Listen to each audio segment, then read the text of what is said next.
Nothing, right? Okay, good, good, good. We'll go along with that. So, as it is the first Thursday in November, and it is the month that we talk about gratitude, I really feel blessed that I have a special guest on today. And before I introduce her, I want to talk a little bit about gratitude. I want to talk about how people interpret gratitude, how they reveal their gratitude, what they constitute as gratitude. And of course, we all have our different paradigms and different things that we think we should be grateful for. And I talked a little bit about different terminology that we often use when we talk about gratitude. And yesterday I talked about the term blessed and gratitude somehow get mushed together. And it's a very common thing for people when they talk about how grateful they are to then say, I'm so grateful. We have been so blessed. And for most people, I think that's a very kind and understanding emotion that they put together. And I don't want to criticize that because it is a form of gratitude. But for me, it's always been one of those things that kind of jerks, or something into your stomach or raises some hair on the back of your neck, because I don't like to think of a deity or a universal power as a vending machine that we will, if we do this, in return we will get this. So it's action motivated, it's works motivated, that your whatever your circumstances are in life are generated by your behavior and your worthiness to be given certain privileges of life, whatever that might be. That privilege might be something as simple as running water or clean water that you can access daily. So that's where that word just kind of gets me all caught up. So I don't know if I've mentioned this before, but my husband and I have formed a nonprofit. And what we do is we serve families who have children who are wheelchair dependent. We help them purchase wheelchair accessible vehicles. And it's a very unique idea. There aren't a lot of foundations out there that do this. And we know that in spite of not having a lot of nonprofits or even grant programs that are set up for people to purchase wheelchair accessible vehicles, it's a concept that is hard for people to understand. It's not something, because it's not a common foundation, it's not a common nonprofit, it's not advertised, people don't talk about it a lot. And so there's not a lot of awareness out there for not only the need, there's not a lot of awareness for the circumstances that would require a wheelchair accessible vehicle, or even an understanding of how much wheelchair accessible vehicles cost, or why you would even need to have a foundation or a grant program set up to assist families. In the United States of America, having a vehicle is pretty much understood as a necessity for life. And unless you live in a very, very condensed, dense living situation like a city like New York that has fabulous public transportation, that probably is the only city that I know of in the United States that you can completely depend on public transportation for. And taxis and subways and trains and all of those things are available to the people who are living in New York. And so a lot of them don't have vehicles. They will rent a vehicle if they have to go outside of the city. So for many people, this need of having a vehicle that is wheelchair accessible is not known. So we started this foundation about 2015 is when we started, so about 6 years ago.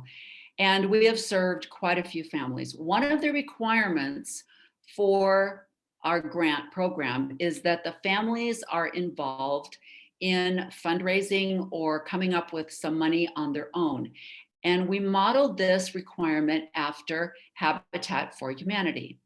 The reason that we do that is because we see the benefits of being a member of the team, that we have seen the benefits of being aware of how difficult it is to get financing, how difficult it is to find a car or a vehicle of some kind that fits your family, that fits your person that is dependent on a wheelchair.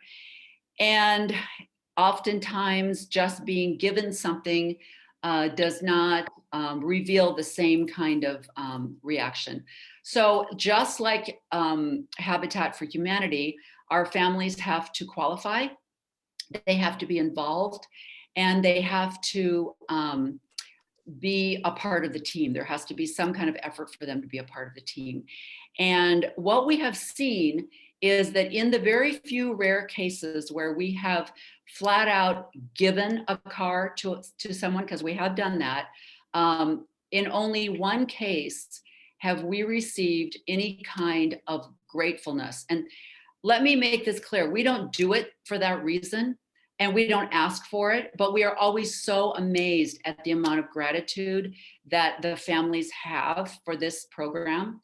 And we are a little astonished when we do. We've only had a couple, but we've had a couple of families that are not only not grateful, they're complaining the entire time. It blows my mind.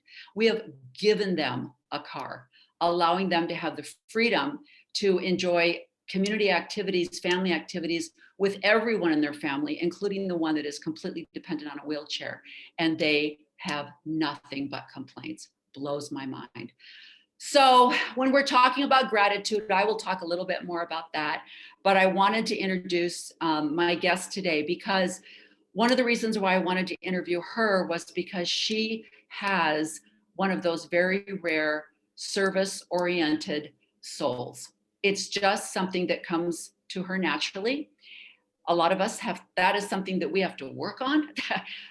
There are other people who have just a divinity in their soul that they automatically are looking for opportunities to serve. And I would say that that describes my guest today. So Jineen, hello, how are you? Hello, hi, how are you? I'm sorry I was a few minutes late. I guess I was clicking on an old link. I realized I had the wrong date for the original email. I'm like, what is happening? So it's so good to see you. Yeah, I was doing the exact same thing. Was it coming out October 28th? Yes, I'm going, okay, now this, I know that's not the date, so something's wrong. I know, I was doing the same thing. And that's so funny because I was telling Randy that I totally eliminated the elevator and just took the stairs to get up to my office today because I was running so late. And I park in the very bottom of the parking lot. And I know I don't have time to wait for this elevator to get to me. Yes. So I am running up, and then the link wasn't the right link. And I was like, what is happening? I don't think the moon is in retrograde. So I know. You know, crazy. Right. Well, it's good to see you. It's so good to see you too. And more importantly, because I see you every day, but more importantly, it's to talk with you and to have you tell everybody else your journey. And I love that when I met Jineen, I met her at first because of her experience of and the journey of deciding to let her hair just go silver. Now, Jineen, okay, I'm gonna just take what my requirements are to be a member of my podcast, because I don't think yet have I actually had a guest on that fulfilled all of those requirements. Jineen is not over 60. She is not in the third act of her life, but she is silver. In fact, she's only 46. Yes. So any of you people out there, including my daughter, who is only 42, I want you to know that deciding to have your hair go natural and to stop dying does not have to be an age thing, that it is literally a life choice that you can make at any time of your life. But Jineen, tell us the journey of how you decided to shave your head, and why you decided to do that, and then your silver journey from there. All right. Well, it's actually been, it'll be 3 years in December, end of December. And actually I should say 3 years, actually 3 years this month probably, that I really was toying with the idea. Like, okay, I had very dark hair. I was always pretty much almost black hair naturally. But of course was dyeing it, had been dyeing it since 20 years old or something. And it was getting to the point where I was dyeing it every week and a half to 2 weeks. And which of course was obnoxious, but then it began where like my head was itching me and it was burning. And I'm going, that feels like that's probably not a good thing. Like that's probably not good for me.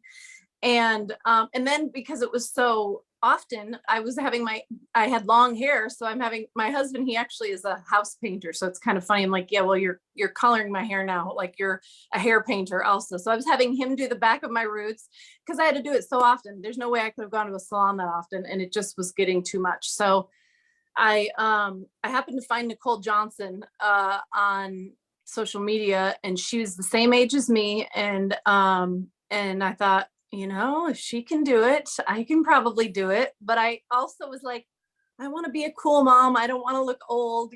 My kids were teenagers. And that, of course, we've all been taught that was, the way to think about gray hair back in the day. That's what they taught us. So obviously we're changing that, hopefully. But anyway, my niece was diagnosed with cancer, and she was, I believe, 15 at the time.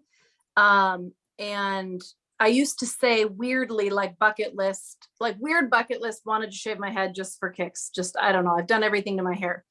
Then this happened with her. And I'm like, I would certainly want to shave my hair or my head for her, like in honor of her. Cause I know it's going to be really hard for her. And I had heard she was going to have to do that. And just FYI, she's cancer free. So that's amazing. But I decided I'm just going to do it. And it was one of those things, like, if I don't do it like today, I'm not going to do it. So my husband went with me. I just went to like a little salon around the corner, and I told my kids, I'm like, okay, you guys okay with the fact that I'm shaving my head? And they're just like, okay, whatever, mama. And they're cool like that. I mean, they really weren't like freaked out. And so we did it.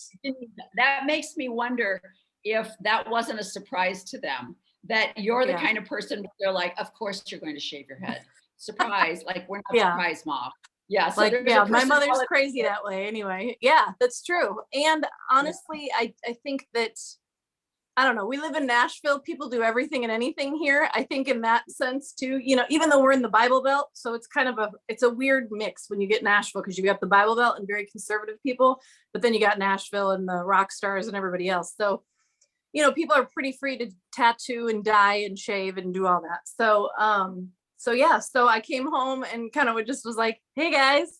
And they're like, okay. Like I walked into my son's room. He's like, oh, I thought you were a guy for a second, like the shadow. And I'm like, yeah, well, my hair's gone, and he and I look so much alike. So when I shaved my head, I'm like, oh, now we really look like twins. So that was kind of funny, but they were just kind of like, wow.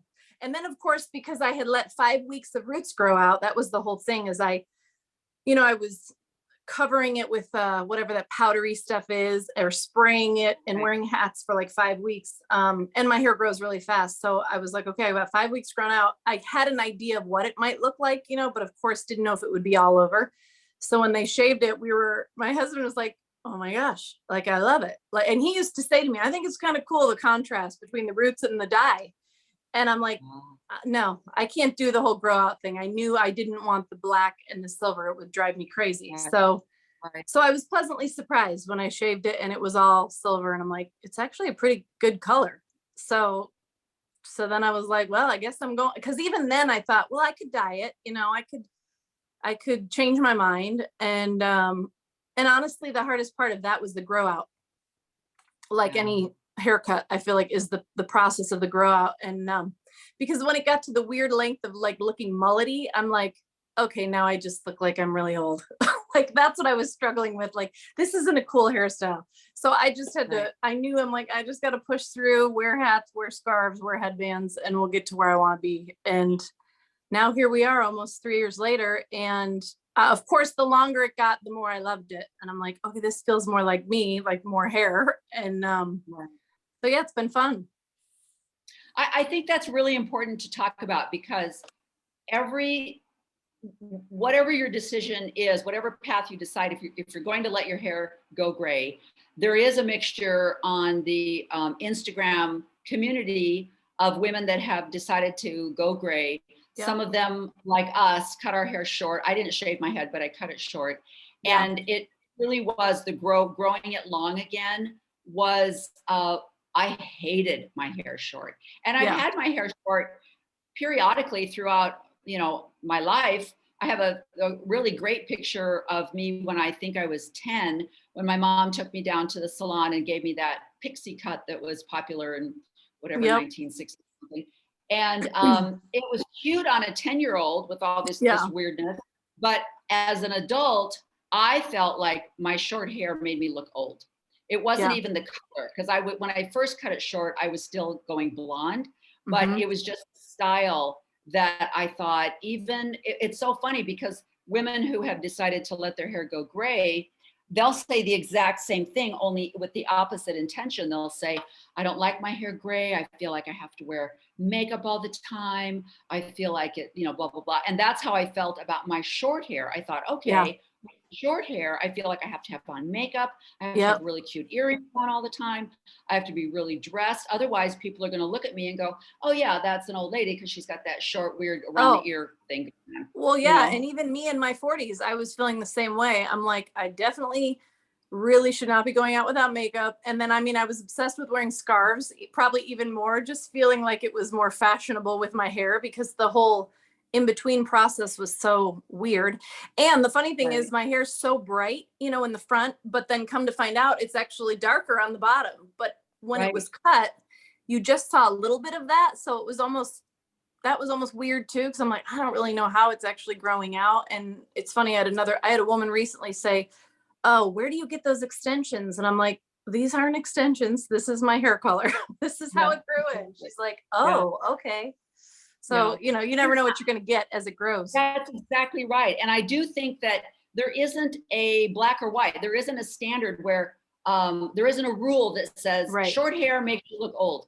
Because the reason I cut my hair short was because of the cute pixie phase that was going on 5-6 years ago. And I would see these people with this, funky short hair. And we have some sisters on the Silver Sisters that are like, I wish so badly I could shave the sides of my hair and do that fun mohawk. I love that. But the reality is I have a pumpkin head and short hair does not look good on a head this size. So it's just, you have to really, there is no rule. And that's one of my biggest frustrations is when people ask for direction as if we can tell them how what they should do. And I'm like, you have to look in the mirror and go, I don't like this, therefore I'm not going to do it, or I am going to do it based on my feelings, my opinion, how I feel when I look in the mirror. It's not up to a fad or anybody else's haircut or a trend or anything. It's so, and that kind of is the direction that I'm trying to lead people with this podcast. But when you say that you didn't know what color you would be, where genetically, how has your family grayed, or is everyone still dyeing their hair? What did you see? Well, yeah, I was going to say my mother is 76. She looks amazing, but she still dyes her hair. Her sister actually is a hairstylist. Like, I feel like they'll probably always dye their hair because it's almost like a no to not dye your hair when you do hair. Not always, but a lot of times. Because I know my aunt, I think, was like, what? When she heard I was going gray, it was like she, I think, panicked a bit. But my dad is like me, probably, actually, like, I don't think he's as white as me. He's probably more like my bottom color, along the sides of his hair and all that. And then, but when I did take a picture with him and I'm like, oh my gosh, and I look a lot like him anyway. So we really match. But my great grandmother was pure white. And then my grandmother is actually, my mother's mother is still alive. She's, I think, going to be 94 next month. And she's probably the darker gray here. Like, she doesn't really have white at all. She didn't even stop dyeing for a while, till a few years ago. And I'm like, where did I get the white? But then I'm like, well, my great grandmother was pure white. So I'm sure that's where I kind of got to, people think I've highlighted it. So it's kind of funny how it's grown in that way. Right. And my mother probably would be white if she let it go. I think that's how her roots come in. It's funny though, Right. my younger sister is 6 years younger than me. She's a brunette, and she's never dyed her hair, and you don't see any gray on her. I'm like, what's happening here? I'm like, we're only 6 years apart. That's crazy. Right. Now my older sister is less than 2 years older than me. She still dyes her hair. She thinks she'd be like me, if she didn't dye it. I don't know that she'll ever let it go. And then my brother is 5 years older than me, and he's pretty much got a white beard. Like if it comes in, he doesn't usually have a beard, but if it's scruffy, and then he's still pretty like light brown hair. So I said, I think it's stress or like 5 babies or Lord knows what. I've moved a bunch. Maybe it's that. Exactly. Yeah. It's crazy. No, that's true. That's so true. And I do think now let's say as a teenager, when did you start dyeing your hair, and what color were you growing up before you started dyeing your hair? So I really was, born with black hair, and probably, kind of went through that phase of being in the sun a lot as a kid, so it looked kind of reddishy, like almost like it was naturally highlighted from the sun. But normally I always say like an off black, not like jet black, but my dad had black hair, so pretty off black. And then, I probably the first thing I did to my hair was like the old sun-in, which was horrible. My hair was like orangey. I was like, okay, this isn't working. And then I think it was college that I actually dyed it a little bit darker. It was a little harsh. And then I would back in the day, I got perms, so it would turn it kind of an auburn color just because that's the shade that it would go. But then pretty much college, I think since like 18, 19 is when I pretty consistently started dyeing it. And I would see a few grays here and there, but nothing crazy. It wasn't really till probably, after each child. I remember seeing a hairstylist after my son. He was my second, and my hairstylist said, yeah, you have a whole lot more gray hair, so maybe it's the babies or something. I'm like, well, I don't know. And that was like when I was in my later 20s. So yeah, it just got progressively whiter and brighter. I love hairdressers for that, because we all use a mirror, we turn around, we look at the back of our heads, and so we know that we do have a rear view of our heads, but normally we're concentrating on this area, or we're looking at our temples and this kind of thing. And I had a hairdresser that said to me, this part of your hair, you are 80% gray, but back here you're still probably only 20% gray. And I remember thinking, I never even thought about how gray am I, because my mom is 89 and she still dyes her hair. She's blonde. And so I don't think, I do think one of my aunts let her hair go gray. But my dad went gray very early, and my brother actually dyed his hair for a while, but then he let it go gray. But they both had very dark brown hair. And my mother and I were both more of that dirty, ashy blonde. So I didn't think I would ever have gray hair. I thought it would just turn into even worse dishwater blonde. I didn't even know what that was. So for me to get the same silver as my brother, I was like, that's weird. I don't know how that works. But so it is how genetics work. But I do appreciate hairdressers for that. However, it's also that same hairdresser that when I went in and said, I don't want to do this anymore, I think I'm just, and you know what? I will give all of the youth a big round of applause, because what was it, 5 years ago, where the granny hair became the trend, and I started seeing these 20-year-olds with this fabulous gray hair, and I was like, oh crud, I could do that naturally. And it was that inspired me. So I said to her one day, I think I'm just going to let my hair go gray. And she said, oh, absolutely not. And I was like, oh yeah, now I am. Because that's all I need to hear is no. And I'm like, wait, totally. It's like, you're to tell me no. Okay, well then now watch me. Yeah.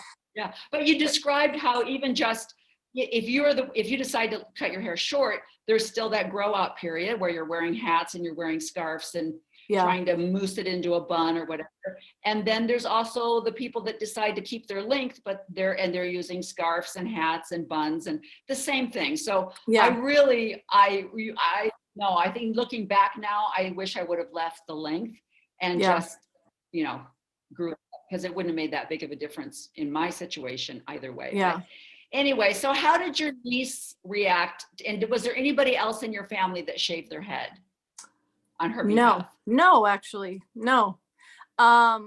She, I think, was surprised that I really did it. And it was a bummer because I wasn't with her.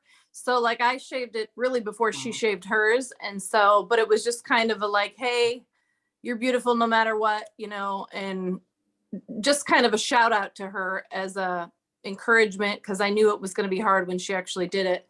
And yeah, I think they were mostly just surprised and like, oh my gosh, you actually did it. And but not living near each other was kind of a bummer, because you didn't get to have that experience like kind of together. I don't even really know the first time she saw me in person. It was probably already grown out. My hair grows so fast, but so because that's something I look back on and go, oh, I should have kept it shaved for a while. Like I should have just kept getting it shaved for a bit, or even played around with like, pink or purple dye just for kicks.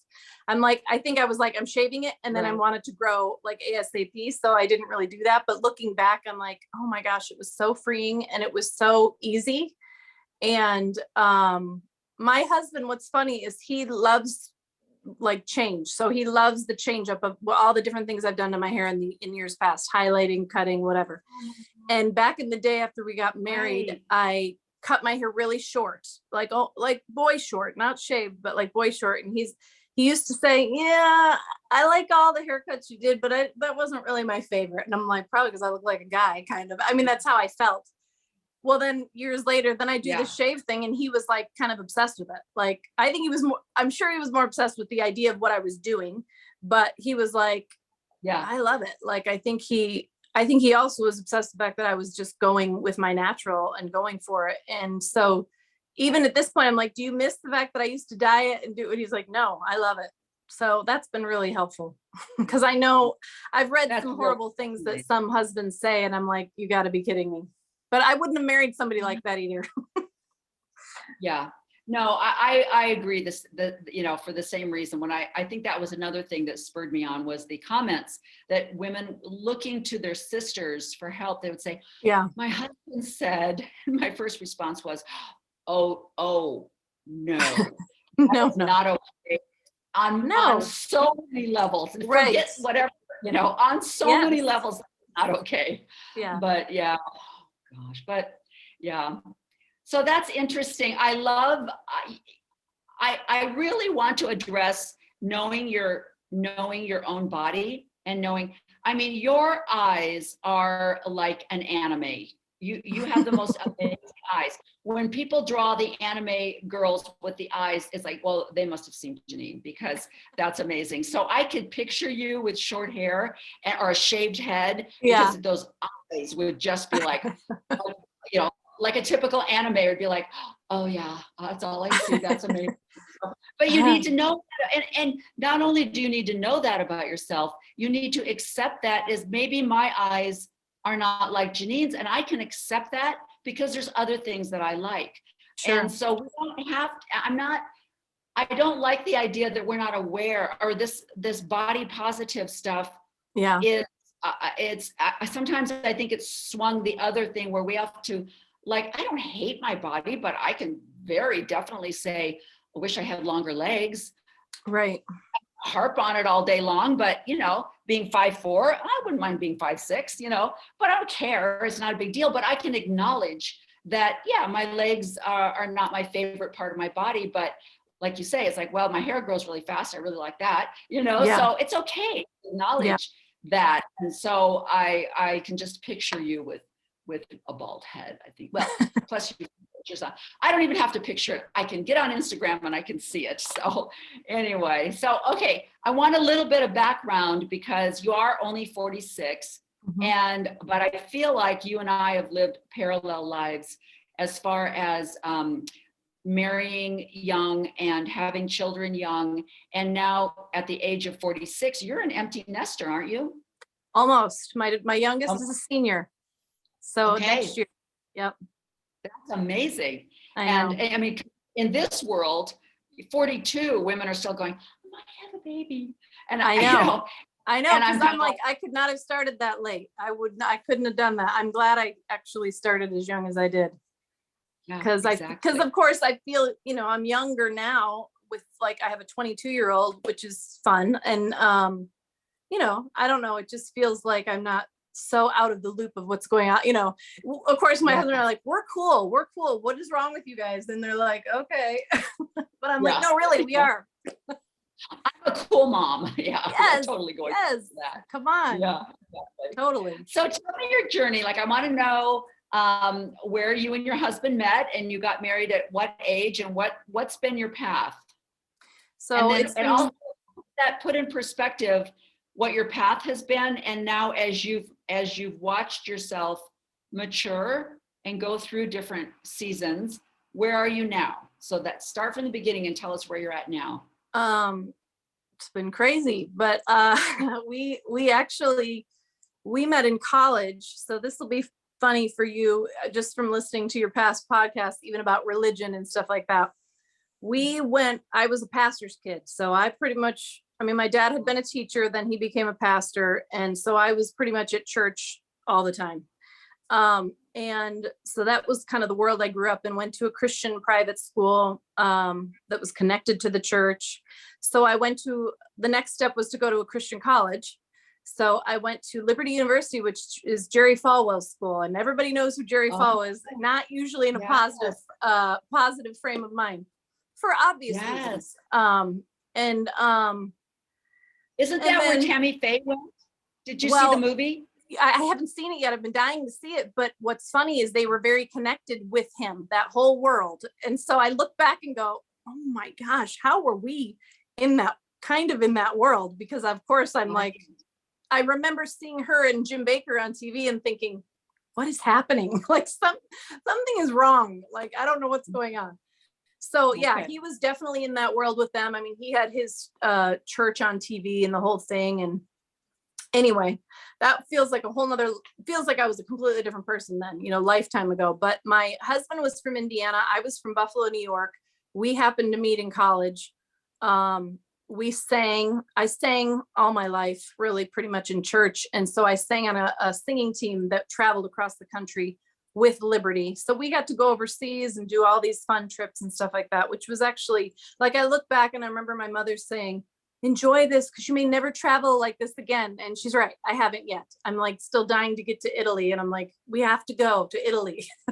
So I have not traveled like that since, but I'm hoping to. So anyway, so we got married young. He was 23. No, he was 22. I was 23. And because that's what you did back then. That's really the world I lived in. Was you went to college, you met a guy, you got married, and you probably became a mom, and you didn't usually work. I mean, that was just the world I was in. Exactly.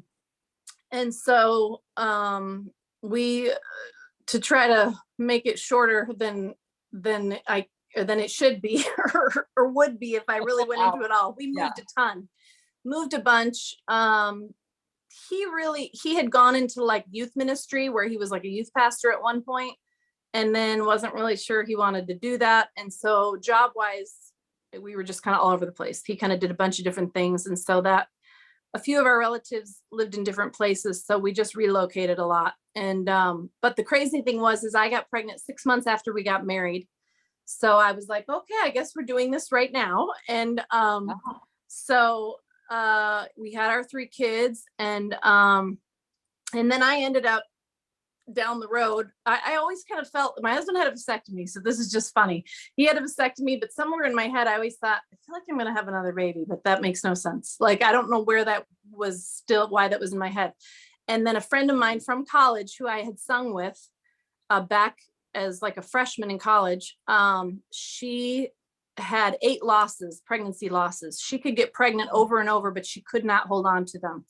So she had actually, good old Facebook comes along, and she had posted that she had some genetically healthy babies like sitting there that she needed a surrogate and wanted to use a surrogate and really wanted to have those babies. And I was like, I could probably do that. I mean, and I'm Oh, weird that way. Like, I'm like, oh, that, like, it's no big deal. But I was like, but I knew I had really good pregnancies and I'd had my kids and I really wanted her to get to experience having her children. And so again, long story short, I carried her daughter for her. And then 2 years later, carried her son. So that's where the 5 babies comes in. And, my mother was freaking out, like, how are you going to do this? How are you going to give that baby away? And I'm like, Mom, I don't actually know yet because I haven't done it before, but I feel like I actually felt like God wanted me to do that. It's something I could do, like be the physical nanny for her, because it wasn't my baby. It was literally his sperm, her egg, and I was just going to carry him. So what's amazing is, yes, so she had a girl, then had a boy. And the crazy part of all that was like 6 months after I had her son, she's like, we're getting divorced. And I'm like, wait, what? Like I hear, yeah, no. it was like, it was nuts. Like, I'm like, wait, I just sacrificed all that, my body and everything else. And for this family that's now not going to be a family, it was very crazy. So she, again, long story short, I know I keep saying that, but there's so many details in between it all, but just some things he had done financially and different things that she didn't know about, and just things were kind of falling apart for them. And I knew they'd been seeing a counselor, but we all kind of do that, and everybody needs help sometimes, but it just ended very quickly at that point. And so that actually put me into kind of a depression and a real struggle, because it was like, why did I just go through all that? Like, it was just a very strange place, because I'd been so invested with this family. And then next thing I know, this isn't a family basically anymore. So I went through kind of a few years of really struggling with all that. Physically, after 5 babies, it's a lot on your body. And then of course I didn't know what I'd feel emotionally with those babies. Now I will say, I didn't feel any kind of like, oh, I want to raise those babies. They weren't mine. So I totally went in with a very healthy detachment from that. But I do think your body doesn't know that. You know what I mean? I think there was trauma in my body. I think my body was like, what's happening here? Where are the children you were just carried, So I did go through some counseling through that, and just trying to process all that, because it was crazy. And then I love that you brought that up, because you think about that with your own children, how the hormonal imbalance that you have after you've given birth, or your body is starting now to produce milk, and you have, your body is healing, your uterus is healing. There's so much going on at that time. If you think about everything that changes in your body in order to house and grow a human, and then now it all has to go into the next phase. Just because you didn't keep that baby doesn't mean that your body, which is your brain, is also hormonally wired, doesn't go through that loss, or your body's producing milk and you're like, where's the baby for this milk? I didn't even tell you that part. I pumped for them. So I actually, for them, but also for me, because physically I thought, I'm used to nursing my babies and I want my body to kind of go back to what it knows to do. So I pumped after the first one, maybe for it wasn't very long, maybe 2 weeks, and we shipped everything. But then she ended up being allergic to it. So she was able to drink some, and then it seemed like she was allergic to it. Well, then I did that the second time, but pumped for like 6 weeks, I think. Maybe, it might have been even longer. And then I got to the point where I'm like, what am I doing? I just felt like a cow. Honestly, at that point, I'm like, what am I doing? I don't have a baby. I know we're shipping it, and that's great. And I wanted him to have it. Well, again, come to find out, he seemed to respond like he was allergic to, which supposedly, because it's like an in vitro baby, they say they can be more allergic to things. And at that point, I'm like, I'm not going to analyze every little thing I'm eating. This is too stressful. I still had 3 children I was raising. So what was amazing, this is just a little side thing, but what I loved was I had a friend that was adopting a baby, and I said, I have all this like liquid gold in the freezer. I've saved all this milk. And she's like, please, can we have it? So I was able to give it to a friend who was adopting a baby, because they knew nothing about this baby's physical history. And they were so thrilled that he would get nursed, milk. So that was kind of cool. That was just, I was like, okay, it wasn't for nothing.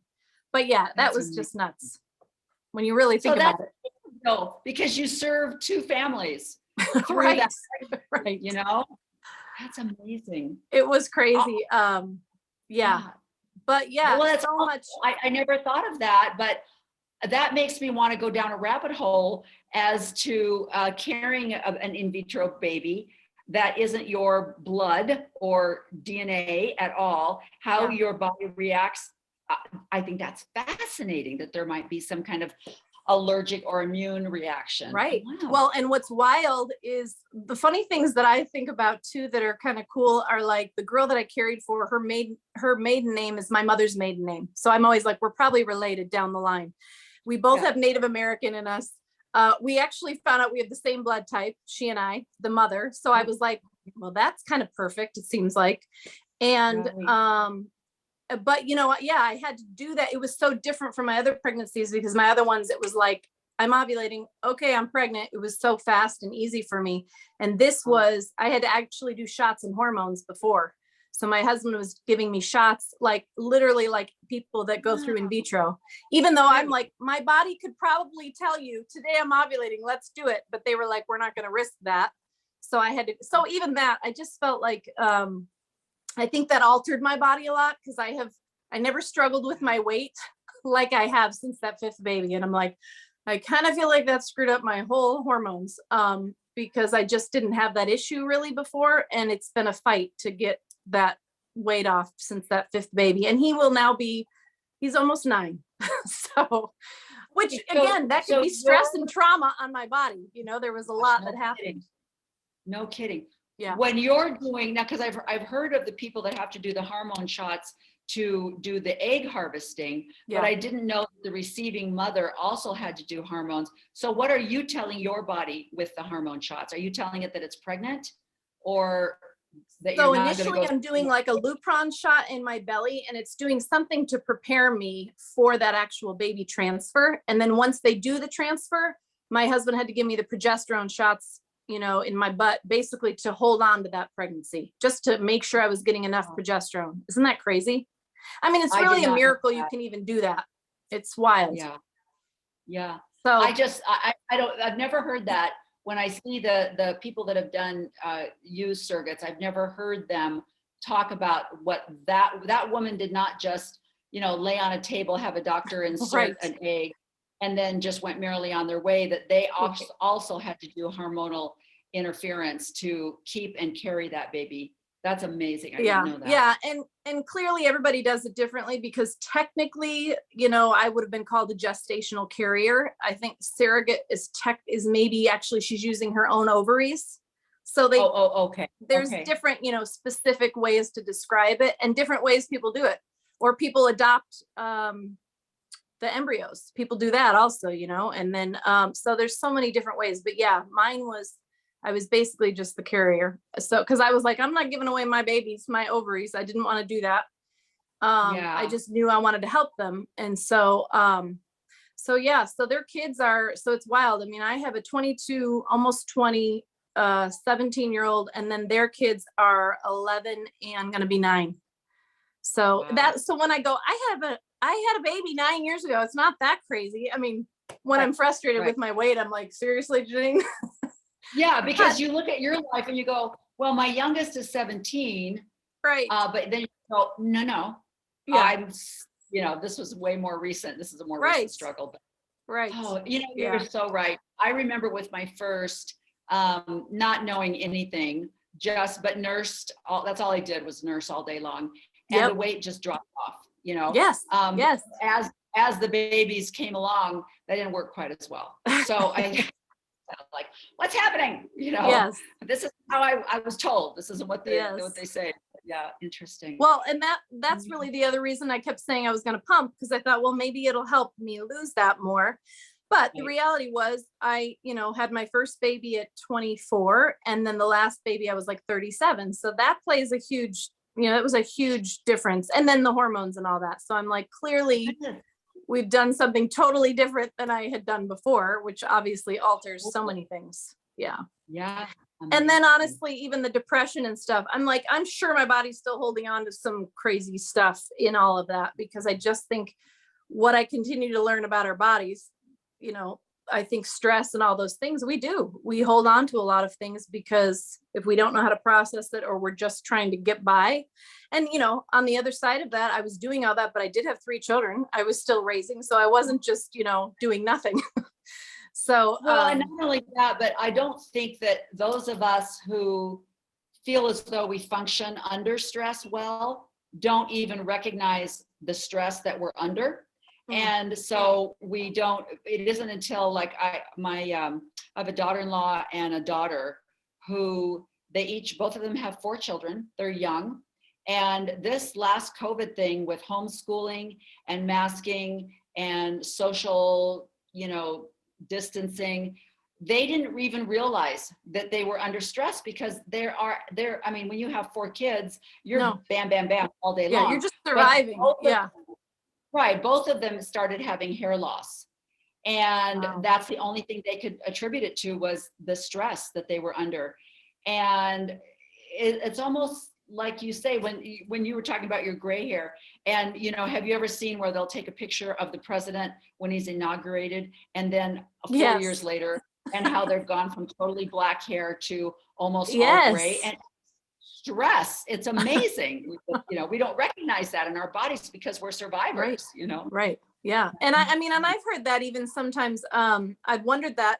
I'm like, well, the gift of my gray hair may be a gift to me from even the surrogacies, because I've heard that even about hormones and shots. Like it can it could have played a part in my hair.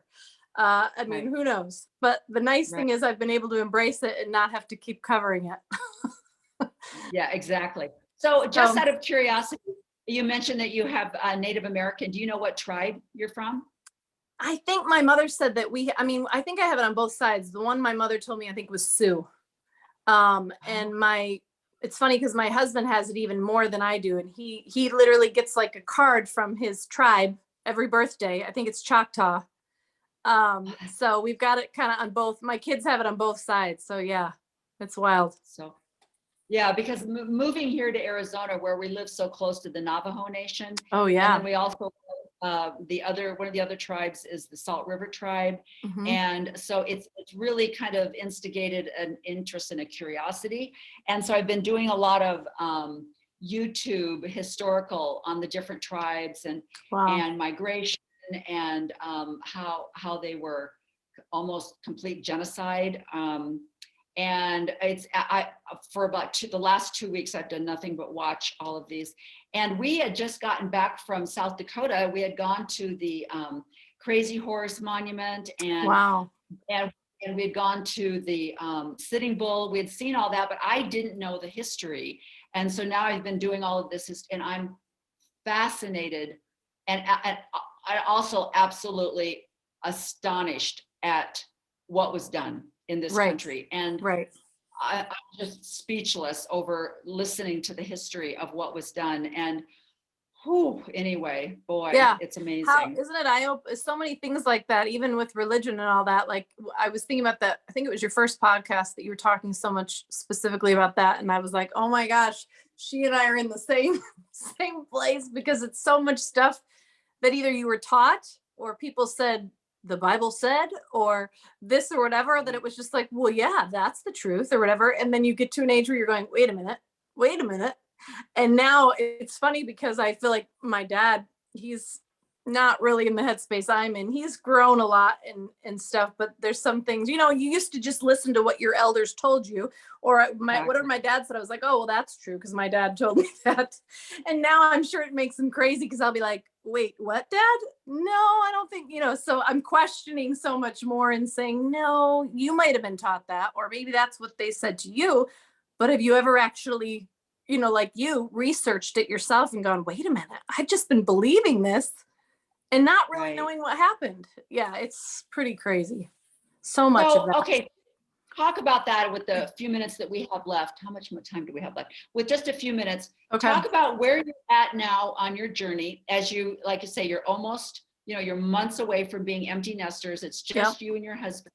You got married at 23, so you may have an opportunity to start being Jineen, where you've been somebody's mom, somebody's wife, and it sounds as though you have a very supportive husband. So So where do you see yourself now in this next phase of your life? And it's probably your second act. It's not your third act like it is for me, but where do you see yourself, and what have you had to throw away, like you were saying, and because there is more knowledge out there. Sadly, Google has helped us find out where we were taught or we were raised with principles that literally aren't true. Right. So yeah, it's interesting because we actually moved to Nashville. I think we've been here close to 15 years. And we moved here to actually help plant a church with my brother. He was the pastor. And I wouldn't say it wasn't an old school Bible Belt church. It was way more of a newer progressive church, I would say, and continued to kind of get to that point. Well, he ended up, for various reasons, leaving and just deciding not to be in ministry anymore. And for how many reasons of people or pastors that get burnt out, there were so many reasons to that. But what's crazy about all of that just happened in the past few years, like really right before COVID. We went through so much change. Like all my life, all we did was go to church. We had lived in Buffalo for about 3 years, a few years back, where we helped a church plant there. And we were singing and doing worship and doing all these things. Came back to Nashville because it was really a hard adjustment for my kids. And so I wanted them to be back here. And we're still at our church with my brother. And then he ends up resigning. And then I'm like, well, I'm not going there anymore if he's not the pastor. And then COVID hits. And so now I'm like, this is the longest I've never gone to church in my life, which is weird for somebody like me and my husband, who also was a pastor's kid. Kind of funny.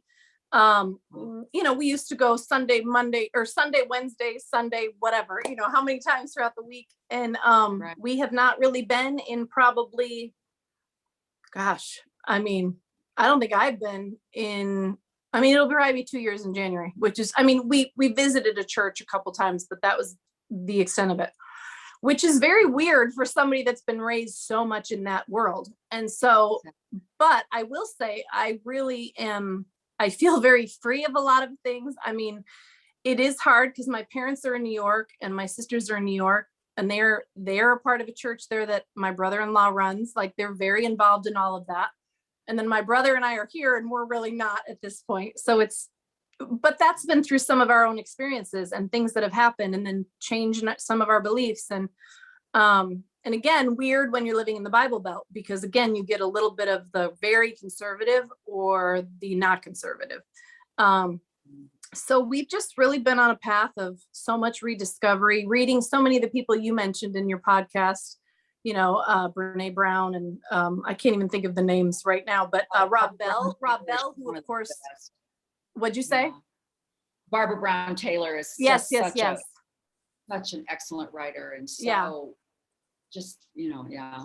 much to learn. I've been obsessed with Glennon Doyle and her book Untamed, like obsessed with that book. I read that through COVID and listening to her podcast, and just in such a different frame of mind than I grew up in, and seeing things that, it's that whole, once you're awoken, you really can't go back. It's like, right. I can't go back to that. I wouldn't even know how to sit in that. Now, it doesn't mean I don't love Jesus, because I do. I know who I believe he was, and he's the one I always wanted to follow anyway, but I don't believe a lot of the people that said they were following him knew what they were doing, and they're humans, so that makes sense. Yeah, but claim that their beliefs are based on teachings of Jesus, and then you start looking through and you're going, he never said that. That right. wasn't a teaching. Right, you made that up. Yes. Yeah, it's crazy.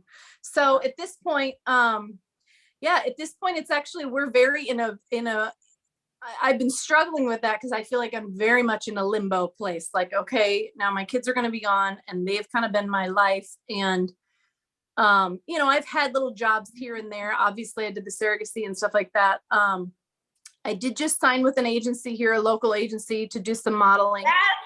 Yes. Excellent. And I will tell you, I've been insecure about that, because I'm not the size 2'4" I used to be. So that's been like a little intimidating, but I'm like, hey, curvy is in. So, and gray hair is in. So let's go ahead and do this. Yeah.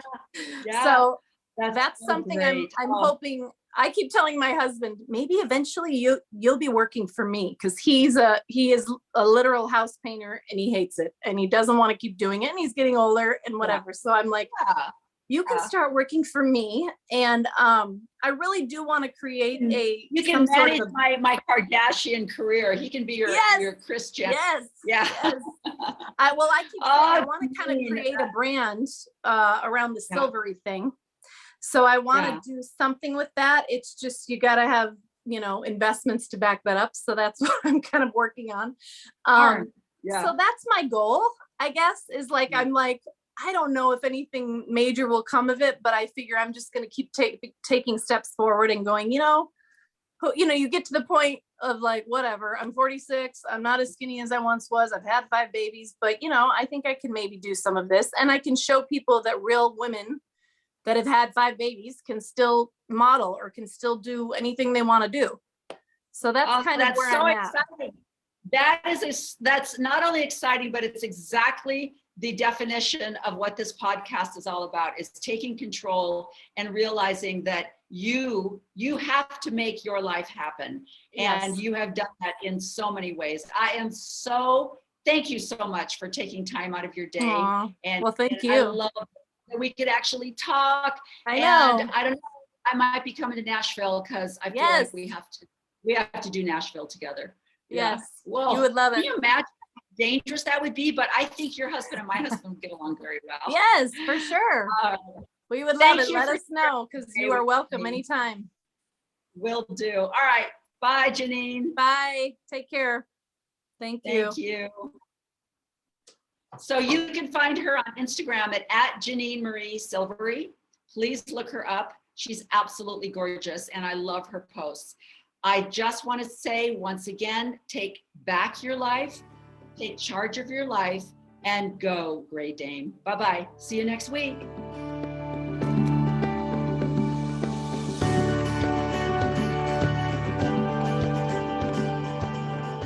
The American Legion honors our newest generation of warriors and veterans.